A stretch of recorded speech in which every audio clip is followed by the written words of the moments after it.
10 Strangest Historical Predictions That Came True. Welcome to Arvin Polo TV. Ang mga prediction ay hindi lamang nagpapakita ng kakayahan ng tao na mangarap at mag-isip ng malayo, ngunit ipinapakita rin nila kung paano ang mga idea na sa simula ay tila kakatwa o imposible ay maaring magbunga ng mga kaganapang tunay na nagbago ng takbo ng kasaysayan. Ang mga kwentong ito ay nagbibigay inspirasyon at nagbubukas ng isipan sa mga posibilidad na hindi natin inaasahan. Kung kaya sa video na ito, ating tatalakayin ang 10 strangest historical predictions that came true na, sa kabila ng kanilang irony, ay natupad sa mga hindi kapani-paniwalang paraan na nagpapatunay na minsan, ang katotohanan ay maaaring higit pa sa katang-isip. Kaya tara simulan na natin. Number 1, Herbert George Wells' prediction of the atomic bomb. Si Herbert George Wells na isang kilalang writer ng science fiction ay nagbigay ng prophetic vision tungkol sa atomic bomb bago pa ito naging reality. Sa kanyang nobelang The World Set Free na ginawa noong 1914, inilarawan niya ang isang mundo kung saan na-discover ang atomic power at nagawang lumikha ng mga atomic bombs. Ang mga bombang ito, ayon kay Wells, ay naglalaman ng radioactive materials na may kakayahang magdulot ng napakalakas na pagsabog at pangmatagalang damages dahil sa radioactivity. Sa novels, ang mga bombang ito ay inihahagis mula sa mga eroplano at nagdudulot ng malawakang pagkawasak, isang nakakatakot na prediksyon na nagkatotoo noong World War II nang ang mga unang atomic bomb ay ginamit sa Hiroshima at Nagasaki noong 1945. Samantala, ang mga ideya ni Wells ay nagkaroon ng malaking impluwensiya sa mga scientists, kabilang si Leo Szilard, na isa sa mga pangunahing tao sa likod ng pag-unlad ng unang nuclear chain reaction. Ayon kay Szilard, ang nobela ni Wells ay nagbigay ng inspirasyon tungkol sa potensyal ng atomic energy na parehong mapayapa at mapanirang layunin. Gayunpaman, ang nobela ni Wells ay nagpapakita ng kanyang malalim na pangunawa sa mga panganib ng technological development, lalo na sa context ng mga nuclear weapons. Ang kanyang mga babala ay naging daan para sa mga malalim na debate tungkol sa ethics ng paggamit ng naturang mga armas na naging realidad sa Manhattan Project at nagmarka ng simula ng nuclear age. Samantala, ang The World Set Free ay hindi lamang isang simpleng science fiction, kundi isang babala tungkol sa mga posibleng panganib ng teknolohiya na nagpapakita ng kakayahan ni Wells na mag-predict. Ang kanyang prediction ay patunay ng kapangyarihan ng literature na magbigay ng vision at warnings tungkol sa mga susunod na henerasyon na nagpapaalala sa atin ng responsibilidad na kaakibat ng pag-unlad ng science and technology. Number 2, Jules Verne's prediction of space travel. Si Jules Verne ay isang French writer ng science fiction na kilala sa kanyang mga novels na naglalaman ng mga kamanghamanghang prediction tungkol sa future technology, kabilang narito ang space travel. Sa kanyang mga nobelang From the Earth to the Moon noong 1865 at Around the Moon noong 1870, inilarawan ni Verne ang isang expedition na magpapadala ng 3 tao sa buwan gamit ang isang napakalaking cannon na tinatawag na Columbiad. Ang capsule na hugis-bala ay inilunsad mula sa isang lokasyon sa Florida, USA, na kahalintulad ng Cape Canaveral, kung saan tunay na inilunsad ang mga Apollo missions halos isang siglo matapos isulat ang nobela. Kamangha-mangha ang mga paralel sa pagitan ng nobela ni Verne at ng mga tunay na Apollo missions ng NASA dahil ang halimbawa nito ay ang capsule ni Verne na nagland sa Pacific Ocean, na kapareho ng pagbabalik ng mga Apollo capsule sa Earth. Samantala, ang bilang ng mga crew na 3 sa nobela ay tumutugma rin sa bilang ng mga astronaut sa Apollo missions. Bagaman may ilang aspeto ng nobela na hindi exactly scientifically correct, tulad ng paraan ng pag-launch, subalit kahanga-hanga pa rin ang pagka-eksakto ng iba pang mga technical details. Halimbawa, ang bilis ng pag-launch na inilarawan sa nobela ay malapit sa kinakailangang escape velocity para makalabas ng Earth's gravity. Ang mga ideya ni Verne ay nagbigay inspirasyon sa maraming scientists at writers, kabilang na si Konstantin Tsiolkovsky, isang pioneer ng astronautics, at si Robert Goddard, ang father of modern rocketry. Ang detalyadong pag-aaral ni Verne sa mga technical aspects ng kanyang mga nobela ay nagbigay daan para sa execution ng space travel. Ang mga nobelang ito ni Verne ay patunay ng kanyang kakayahang makita ang mga possibilities sa hinaharap. Bagaman isinulat ito noong 19th century, ang kanyang mga ideya ay nagbigay ng foundation para sa tunay na pag-unlad ng space travel na hindi lamang resulta ng imahinasyon kundi batay din sa scientific studies na naging inspirasyon para sa mga sumunod na henerasyon ng mga scientists at engineers na nagtulak sa tao upang marating ang buwan. Number 3. Nikola Tesla's prediction of wireless communication.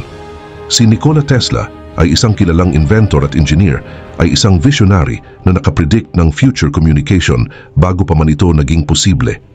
Isa sa kanyang mga pinakamaimpluwensyang prediction ay ang tungkol sa wireless communication na isang teknolohiya na mag-aalaw sa pagpapadala ng impormasyon sa malalayong distansya nang walang pangangailangan ng mga cable. Noong huling bahagi ng 1890s, nagsimula si Tesla sa mga eksperimento sa pagpapadala ng mga signal ng radyo at electricity ng walang cable, at isa sa kanyang pinakamahalagang project ay ang Wardenclyffe Tower, isang malaking transmitter na itinayo sa Long Island, New York.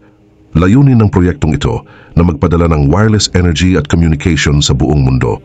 Inilarawan niya ito bilang isang world wireless system na magpapahintulot sa sabay-sabay na communication ng mga messages, telephone, at mga image sa mabilis at reliable na paraan.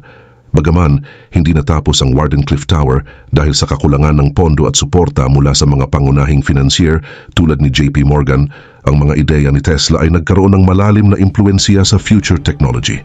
Ang kanyang pioneering vision ay nagbunga ng mga technologies na nagbigay daan sa modernong wireless communication tulad ng radyo, television at internet.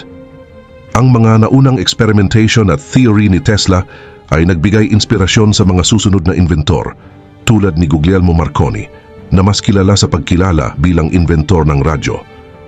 Bukod sa komunikasyon, naniniwala rin si Tesla sa posibilidad ng wireless na pagpapadala ng energy, isang ideya na muling binibigyang buhay ng modern technology sa mga pagsisikap sa wireless charging at long-range energy transmission. Bagaman hindi agad nais sa katuparan ang kanyang mga plano, ang kanyang prediction ng wireless communication ay naging pundasyon ng mga teknolohiyang nagpapagana ng ating modernong mundo, mula sa radyo hanggang sa internet, at patuloy itong nagiging inspirasyon sa larangan ng science and technology. Number 4. Edgar Cayce's prediction of the stock market crash. Si Edgar Cayce, kilala bilang Sleeping Prophet, ay isang American clairvoyant na nakilala sa kanyang mga prediction at spiritual readings habang nasa malalim na trance. Isa sa kanyang pinakakilalang prediction ay ang pagbagsak ng stock market noong 1929 na nagresulta ng Great Depression. Noong 1925, 4 na taon bago mangyari ang aktwal na pagbagsak ng stock market, ipinahayag ni Cayce na magkakaroon ng malawakang economy crisis na magdudulot ng malaking kahirapan sa United States. Samantala, sa kanyang mga readings, inilarawan niya ang isang dramatic na pagbagsak ng stock market na magreresulta sa pagkawala ng maraming trabaho at malawakang paghihirap. Ang prediction na ito ay nagbigay babala sa ilang follower niya, ngunit hindi ito pinansin ng karamihan dahil sa kasalukuyang prosperity ng ekonomiya noong mga taon bago ang pagbagsak. Ang kanyang babala ay nagkatotoo noong October 29, 1929.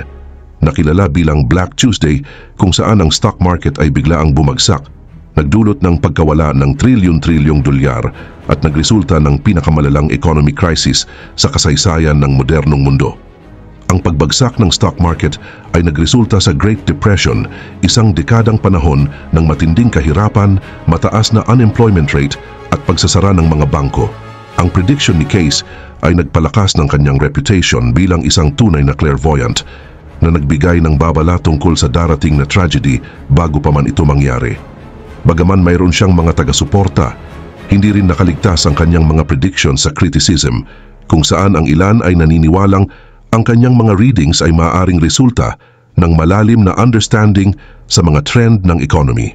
Gayunpaman, ang kanyang prediction tungkol sa stock market crash ay isang mahalagang bahagi ng kanyang legacy na patuloy na pinag-aaralan at tinatalakay bilang isang makabuluhang halimbawa ng spiritual prediction na nagkaroon ng malaking epekto sa kasaysayan ng ekonomiya.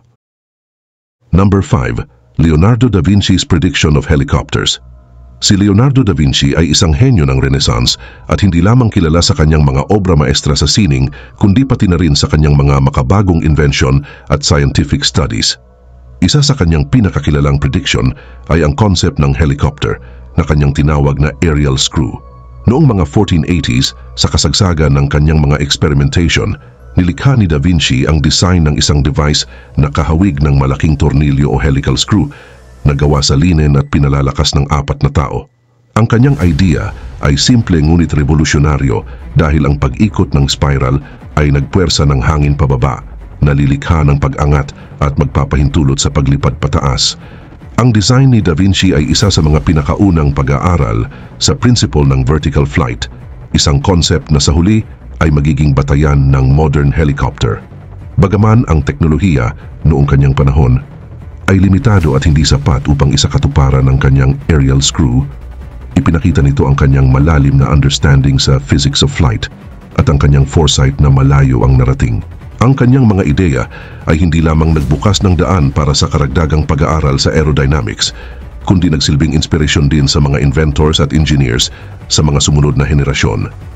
Ang modern helicopter na unang matagumpay na pinalipad noong mid-20th century ay maaring ituring na resulta ng mga principle na inilarawan ni Leonardo da Vinci sa kanyang mga sketch. Ang kanyang aerial screw ay patunay ng kanyang visionary na pag-iisip na nauna sa kanyang panahon at patuloy na kinikilala bilang isa sa mga unang hakbang patungo sa pagtuklas ng teknolohiya ng paglipad. Bagaman, hindi na isakatuparan ang concept ng helicopter noong kanyang panahon, ang mga idea at designs ni Leonardo ay nag-iwan ng malaking influence sa kasaysayan ng science and technology na hanggang ngayon ay nagbibigay inspirasyon sa mga inventor at scientists na patuloy na naglalayong abutin ang mga possibility ng hinaharap. Number 6, The Great Fire of London.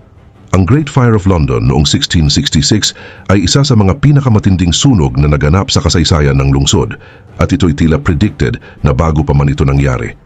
Nagsimula ang sunog noong September 2, 1666 sa isang bakery sa Pudding Lane na pagmamay-ari ni Thomas Fariner. Sa loob ng 3 araw, mabilis na kumalat ang apoy dahil sa malalakas na hangin at mga gusali na gawa sa kahoy na madaling nasunog. Sa kabila ng laki ng sakuna, kakaunti lang ang naiulat na namatay, ngunit nasunog ang 87 parishes, 13,200 na bahay at iniwan ng 70,000 na tao na walang tirahan.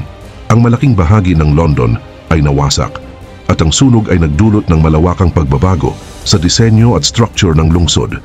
Ang isa sa mga pinakamisteryosong aspeto ng tragedy na ito ay ang prediction na di umano'y na-predict ni William Lilly, isang kilalang astrologer ng panahong iyon. Noong 1651, 15 years bago ang sunog, inilathala ni Lilly ang aklat na Monarchy or No Monarchy in England, kung saan ipinakita niya ang mga guhit at simbolo, kabilang na ang imahe ng London na nasusunog. Ang prediksyong ito ay nagdulot ng takot at pag-aalala sa mga mamamayan noong naganap ang sunog. At dahil dito, siya ay itinuring na isa sa mga posibleng may kinalaman sa pagsisimula ng apoy. Gayunpaman, matapos ang investigasyon, si Lilly ay pinawalang sala at ang kanyang prediction ay nanatiling isang misteryo. Samantala, ang pagkasunog ng London ay nagresulta sa pagkakaroon ng mga bagong batas na nag-require na ang mga buildings ay kailangang gawin na mula sa mas matibay na materyales tulad ng brick at stone sa halip na kahoy. Bukod dito, ang layout ng London ay muling isinaplano upang maiwasan ang katulad ng disaster na nangyari. Ang Great Fire of London ay hindi lamang isang kwento ng destruction, kundi pati na rin ng changes at pagbabagong buhay na nagbigay daan sa mas modernong anyo ng lungsod. Number 7, The Fall of the Berlin Wall. Ang pagbagsak ng Berlin Wall noong November 9, 1989 ay isa sa pinakamahalagang simbolo ng pagtatapos ng Cold War at pagbagsak ng communism sa Eastern Europe, ngunit ito'y tila matagal nang predicted ng kasaysayan. Ang Berlin Wall na itinayo noong 1961 ay nagsilbing physical at ideological na harang na naghiwalay sa East and West Berlin na isang makapangyarihang paalala ng paghahati sa pagitan ng mga regimen ng Eastern Bloc na pinamumunuan ng Soviet Union at ng mga democratic country ng Western Bloc. Sa loob ng halos 3 decades, ang pader na ito ay naging simbolo ng malalim na tensyon sa Europe kung saan maraming pamilya ang nagkahiwalay at naging mahigpit ang kontrol sa mga mamamayan. Ang pagbagsak ng Berlin Wall ay hindi isang biglaang pangyayari, kundi resulta ng mga series ng mga political and social events sa buong silangang Europa. na pinalakas ng mga reformang ipinatupad ni Mikhail Gorbachev, ang leader ng Soviet Union. Sa ilalim ng kanyang mga patakarang glasnost at perestroika, nagkaroon ng mas maluwag na kontrol ang mga pamahalaan ng Eastern Europe na nagdulot ng uprising and protest laban sa mga communist regimen.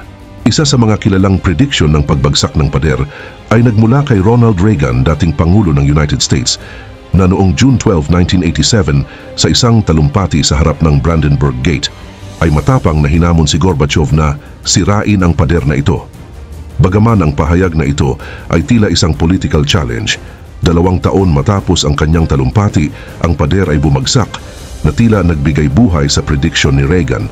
Bagaman ang pagbagsak na ito ay resulta ng malalim na pagbabago sa loob ng Soviet Union at ang hindi mapigilang determinasyon ng mga mamamayan ng Eastern Europe na makamtan ang kalayaan. Samantala, ang pagbagsak ng Berlin Wall ay nagbigay daan sa muling pagsasama ng Germany noong October 3, 1990 at nagmarka ng pagtatapos ng Cold War. Sa huli, ang kaganapang ito ay nananatiling isang makapangyarihang simbolo ng tagumpay ng democracy laban sa authoritarianism at nagpapatunay na ang pagnanais para sa kalayaan at pagkakaisa ay may kakayahang baguhin ang takbo ng kasaysayan na may mga prediction na tila nagbigay babala sa pagbabago ng daigdig. Number 8. Nostradamus' prediction of the French Revolution. Si Nostradamus, isang kilalang French prophet at astrology noong 16th century at tanyag sa kanyang mga hula na sinasabing naglalaman ng mga prediction sa future, kabilang ang prediction ng French Revolution. Bagaman isinulat niya ang kanyang mga quatrains sa isang malabo at poetic na paraan, marami ang naniniwala na inilarawan niya ang mga pangunahing kaganapan ng revolusyon sa France na naganap mula 1789 hanggang 1799. Halimbawa, sa kanyang quatrain may mga linya na tumutukoy sa pagkakabilanggo ng mga prinsipe at mutiny ng mga tao laban sa aristocracy na maaaring tumukoy sa mga sigaw ng nagre-rebelding mamamayan at ang pagkakakulong ng mga hari at royalty sa panahon ng revolution. Ang kanyang paglalarawan ng mga headless idiots na itinuturing na banal na mga mensahe ay tila tumutukoy sa malawakang paggamit ng guillotine sa Reign of Terror, isang madugong parte ng revolusyon kung saan libu-libong tao, kabilang ang mga aristocrats, ang pinugutan ng ulo. Samantala, ang French Revolution na nagsimula sa pagbagsak ng Bastille at nagtapos sa pag-angat ni Napoleon Bonaparte ay isang napakahalagang part sa kasaysayan na nagdala ng malalim na pagbabago sa lipunan at pamahalaan ng France. Bagaman patuloy na pinagtatalunan ang exact meaning and accuracy ng mga hula ni Nostradamus, hindi maikakaila ang kanyang impluwensiya bilang isang prophet na ang mga sinulat ay nananatiling pinag-aaralan at binibigyang kahulugan hanggang sa kasalukuyan. Ang kanyang konsepto ng Global Village ay isang hakbang sa pagtuklas sa epekto ng media sa lipunan, habang ang kanyang mga quatrains ay patuloy na nagbibigay inspirasyon at pagkakaintindi sa mga ancient history, kabilang na ang French Revolution, na isa sa mga pinakamahalagang pagbabago sa kasaysayan ng mundo. Sa kabila ng controversy, si Nostradamus ay patuloy na isang mahalagang figure sa larangan ng prophecy na nag-iiwan ng malalim na trace sa kaisipan ng mga tao tungkol sa hinaharap. Number 9. Thomas Jefferson's prediction of the American Civil War.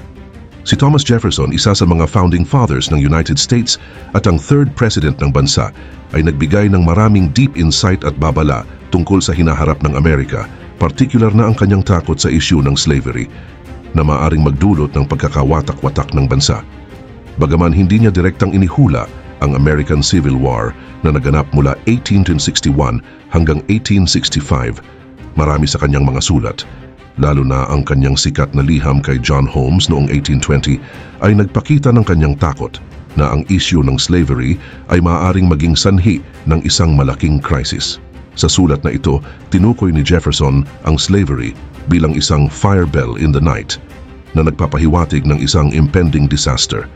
Inilarawan din niya ang bansa na parang may hawak na wolf by the ears na nangangahulugang ang Amerika ay nasa isang sitwasyon kung saan hindi nito kayang bitawan o panatilihin ang slavery nang hindi nagdudulot ng malaking damage.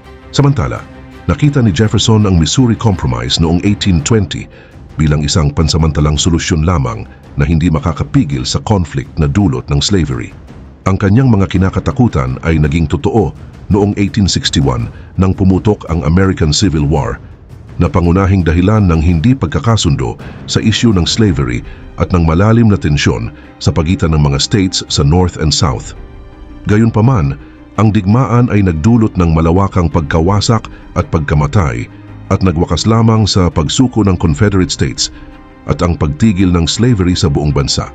Ang mga babala ni Jefferson ay nagpapakita ng kanyang malalim na pangunawa sa mga complex social problems na kinakaharap ng Amerika.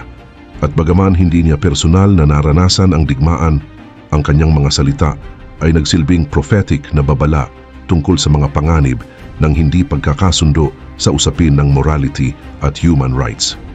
Sa ganitong paraan, ang legacy ni Jefferson ay nananatiling makabuluhan at ang kanyang mga pananaw ay patuloy na pinag-aaralan bilang mahalagang bahagi ng kasaysayan ng United States.